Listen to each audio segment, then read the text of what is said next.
Shalom shalom ndugu zangu katika Kristo, na wasalimu amjambo mahali pote mulipo, na tunawatakia tena mwaka mpya wa amani, mwaka wa baraka, wa mafanikio ndani ya familia zetu.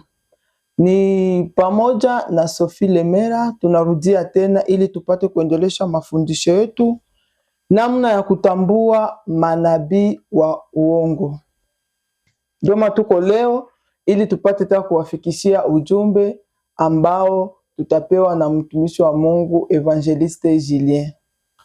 Tunakaribisha sana mtumishi wa Mungu Evangeliste Julien, karibu. Sasa tunashukuru sana. Tunashukuru kutupokea tena. Ndio. Tunakupa nafasi ili upate kutuzungumzia kuhusu manabii wa uongo. Ndio teme yetu ambayo tuko nayo kwa hizi masiku.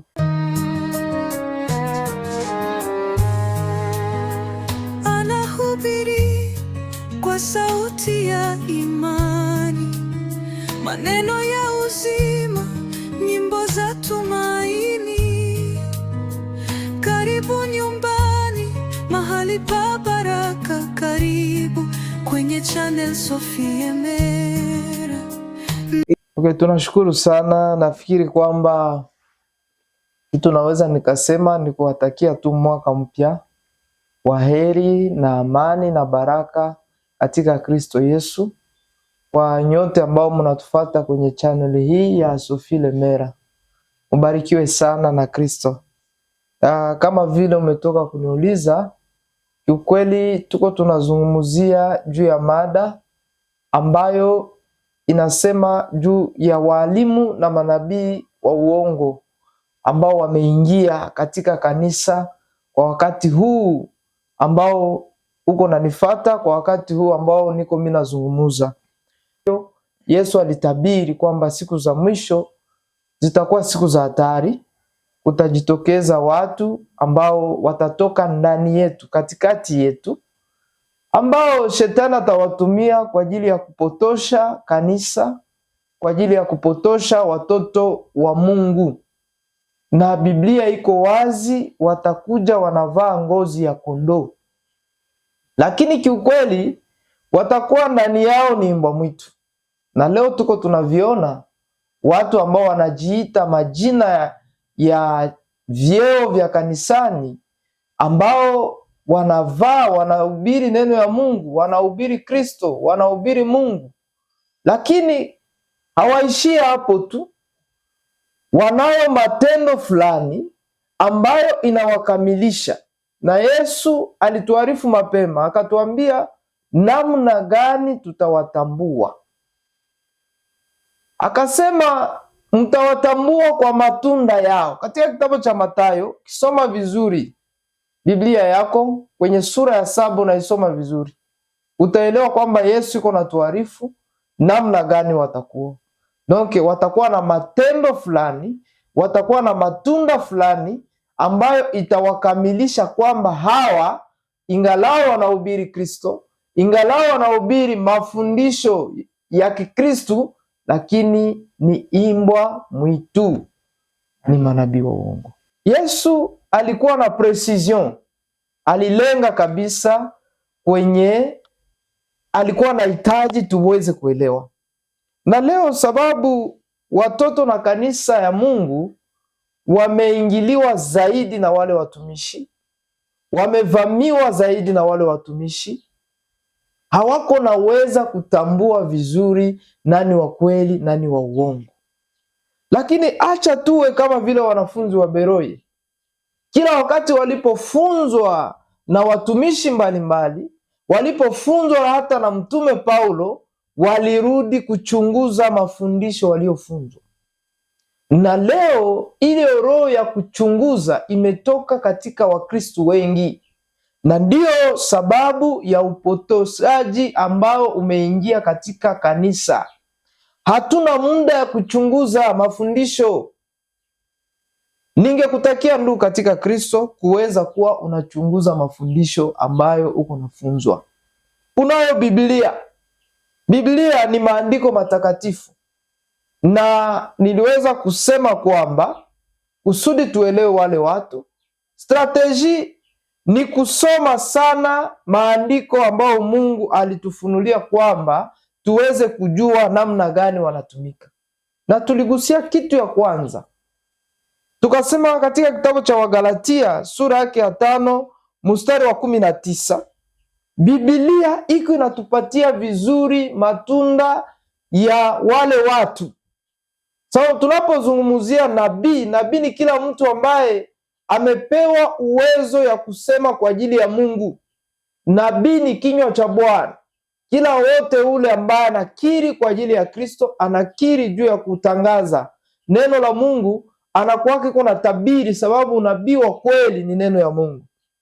Tuligundua kitu cha kwanza kinachokamilisha manabii wa uongo, tunda yao ya kwanza, hata ahubiri namna gani, hata atabiri namna gani, hata amtumikie Mungu namna gani, anakuwaka na jambo ya kwanza ambao wanaita uasherati. Ile ni tunda katika tunda za mwili ambazo zinakamilisha manabii. Uasherati. Na wengine ni wazinifu, bana influencer kupitia ile njia, sababu iko parmi matunda ambazo zinawakamilisha. Hatutaingia sana sababu tunatafuta kuenda kuingine ambayo inakuwaka inakamilisha sana manabii wa uongo. Basi Biblia inasema Wagalatia sura 5 mstari wa 19, ase basi matendo ya mwili ni dhahiri, ndio haya: uasherati, uchafu, ufisadi. Acha tuzungumzie kwa ajili ya hii tunda ya pili ambayo ni ufisadi. Ufisadi ni tunda ya mwili ambayo inakamilisha bafo profete. Ufisadi ni tunda ya kuonesha kama huyu mtu anayo faida fulani, sio ya kupeleka nafsi kwa Mungu, sio ya kupeleka nafsi mbinguni, lakini iko na intere personele yake ambayo anaifuatilia. Utakutana ni faida kiuchumi, ni faida ya kutafuta pesa, ni faida kwa ajili yeye aweze kutajirika. Ile ndio wanaita ufisadi, na ile iko denominateur commun ya wanabii wa uongo, wapastere wa uongo, baapotre wa uongo, meme wa Kristu wa uongo. Ni watu wanapenda fedha zaidi ya nafsi za watoto wa Mungu. Anaweza hubiri mafundisho yote, lakini atamalizia kutafuta pesa, atamalizia kutafuta kitu kenye analenga katika vizio yake. Mungu atusaidie sana. Na ndio utakutana wale watumishi hata kusudi ya kuombee, itabidi umlipe kwanza. Hata kusudi ya kukeshe, itabidi umpatie pesa. Hata kusudi afanye chochote kile ambacho ni cha kiroho katika maisha ya Mkristu, ni lazima kwanza umutilie pesa kumkono. Tukitoka kwa wale watumishi, tunaingia hata mu vyumba vya maombi. Katika vile vyumba vya maombi utakutana kwamba lengo yao hasa ni pesa. Biblia iko natuambia hawezi tumikia wafalme wawili. Pesa iko na roho ambao wanaita mamon, na ile roho ndio imeinfluence dunia kwa wakati wa sasa. Hata Yesu tuliyemwamini hakupenda pesa sana. Nionyeshe fasi kwenye Yesu ama mitume walipenda pesa zaidi ya maisha ya watoto wa Mungu. Hakuna. Leo kanisa tunayo shida.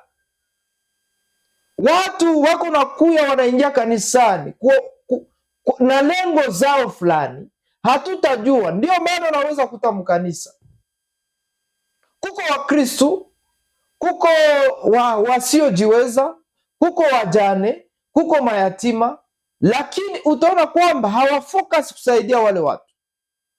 Pesa zinatolewa kanisani, banatoa cha10 kanisani, banatoa shukurani kanisani, banatoa sadaka za kusaidia ili kwamba kazi ya Mungu isonge mbele.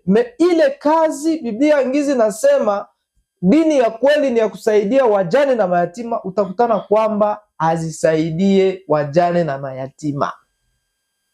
Pesa zinamsaidia mchungaji na familia yake, zinasaidia nabii na familia yake, zinasaidia apostol na familia yake.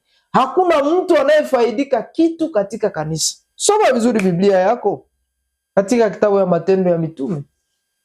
Biblia inaongea vizuri namna gani kanisa la kwanza waliishi ushirika, baliweka vitu vyote kwa pamoja.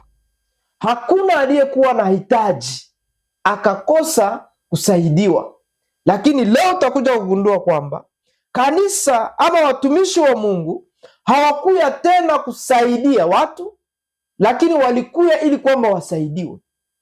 Yesu peke yake anasema, ukitafuta kuwa wa kwanza katika ufalme wa mbingu, ujifanye kuwa mtumwa wa wengine, ujifanye kuwa mtumishi wa wengine.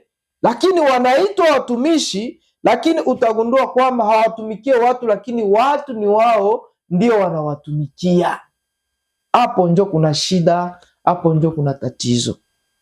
Yaani katika hii tunda ya ufisadi ambao unagundua kwamba kuna lengo fulani ambao bale ba faux prophète, ba faux pasteur, ba faux chrétien, batumishi ya uongo wanatumikisha, wanapenda pesa sana, wanapenda faida, biko na maentere fulani ambao wanazifuatilia zaidi ya kufuatilia roho za watoto wa Mungu.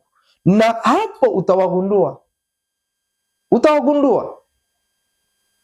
Na ukiona mtumishi ambaye anaweka faida zake mbele ya kazi ya Mungu, mbele ya kipaji ambao amepewa, anza kuelewa kwamba ule ni nabii wa uongo ambao umekutana naye. Mungu atusaidie sana.